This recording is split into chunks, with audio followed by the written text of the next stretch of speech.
Don't know if you can make it out. Lovely cobweb on the tripod.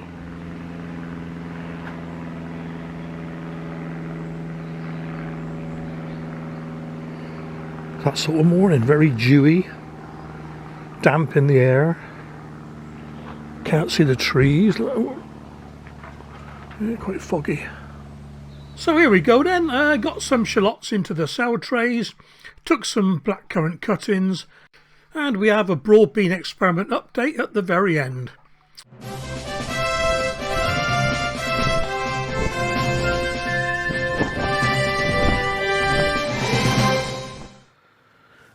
And that's one lot done. Do the second lot and I'll show you what I'm doing.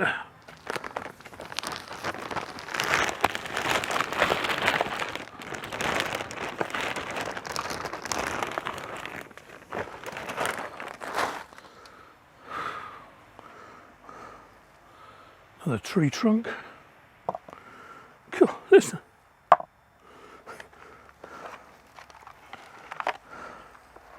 Right, let's go and get me shallots. Oh.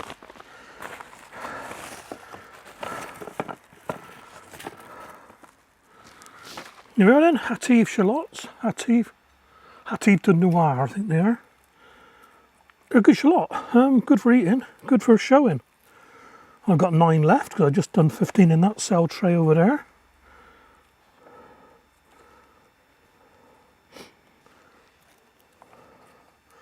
Bit of a meh day today.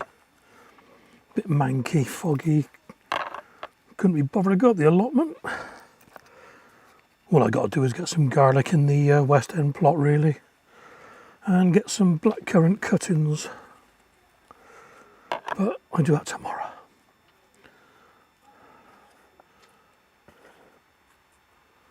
I reckon that'll do.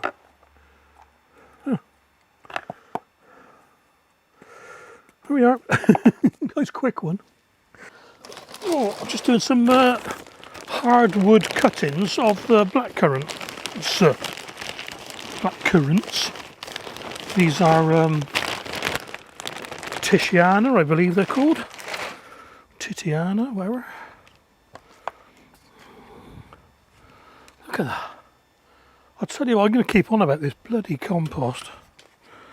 Sorry to swear.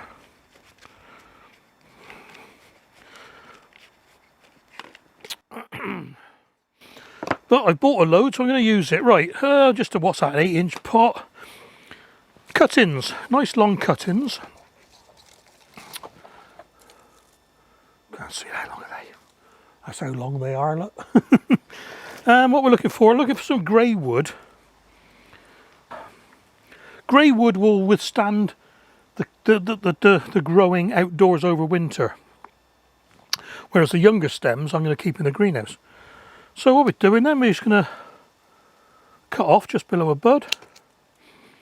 2, 3, 4, 5, 6, 7, that'll do. And basically just poke it in. That's a little bit high really, that one, but this one's a bit thicker, look.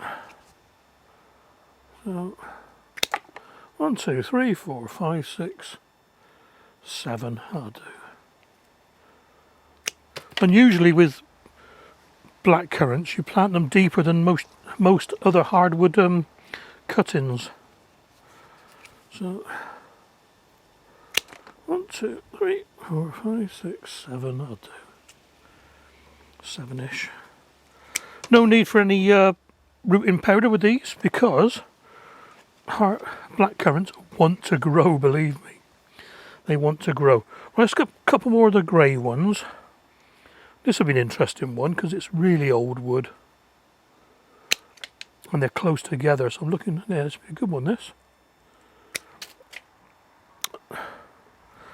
What we got there? 4. 2 more, that'll do for there. Do a long one and a short one, I think. 1, 2, 3, 4, 5, 6, 7.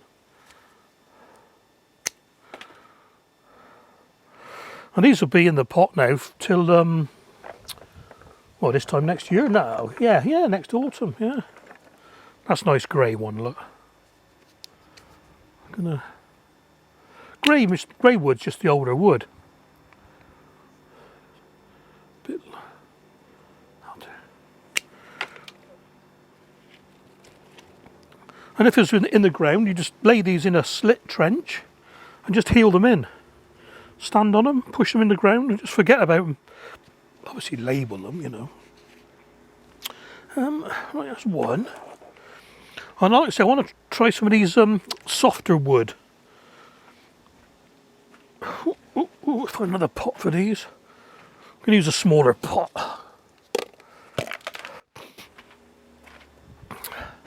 It's quite funny wearing this wireless mic because I just carry on talking when I'm not in front of the camera.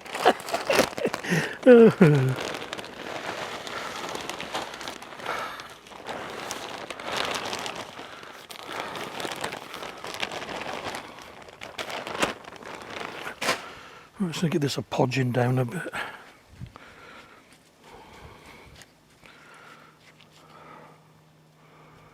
There we go again, more plastic.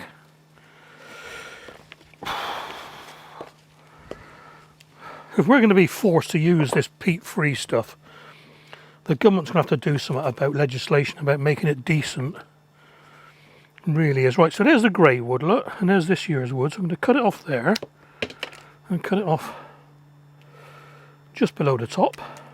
It's a bit smaller, but lots of buds on it, look. And it's the buds underneath that make the roots. So, same with this one.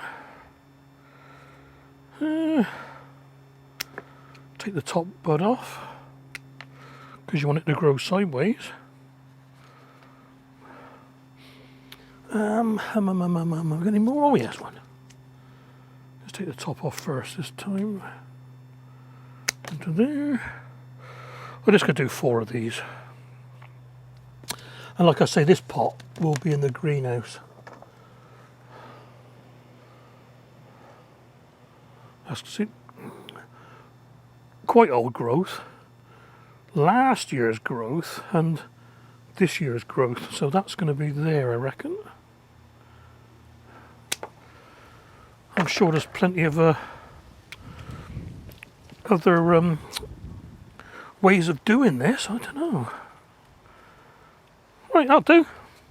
So I'll label those up. This one to go in the greenhouse, this one to stay outdoors. There we go.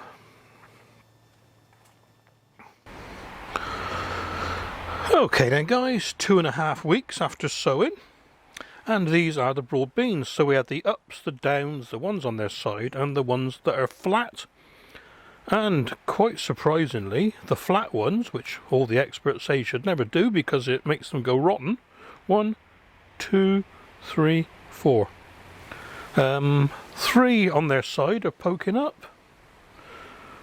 2 that were umbilical down and 1 upwards. And now, is that surprising? I don't know. We'll have to, I'll keep an eye on it. They'll probably all catch up with each other. Now, this has been out in the rain, and now the rain has washed all the nice little parts of this Essentials compost away. You can see some of these twigs. I mean, look at that. God, I mean, huge. It's just, honestly, look at that. Yeah, I'll stop griping, Steve-o. Got to get these red currants in soon as well. And strawberries, oh well.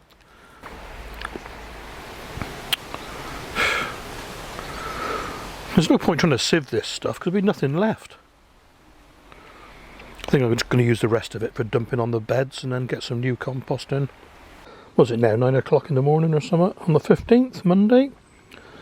We got 5 of the ups, 4 of the downs, 3 of the side and still 5 of the flats. So, interesting. Right, quick update on the broad beans. Morning of the 17th. 7 of the ups, 4 of the downs, 4 of the sides and 5 of the flat ones. Remember the 4 broad beans I thought were a write-off. 2 with a hole in. 1 was split wide open and 1 was mouldy. Well, look at that. The 2 with holes in. They're growing. Keep an eye on the other ones, see what happens.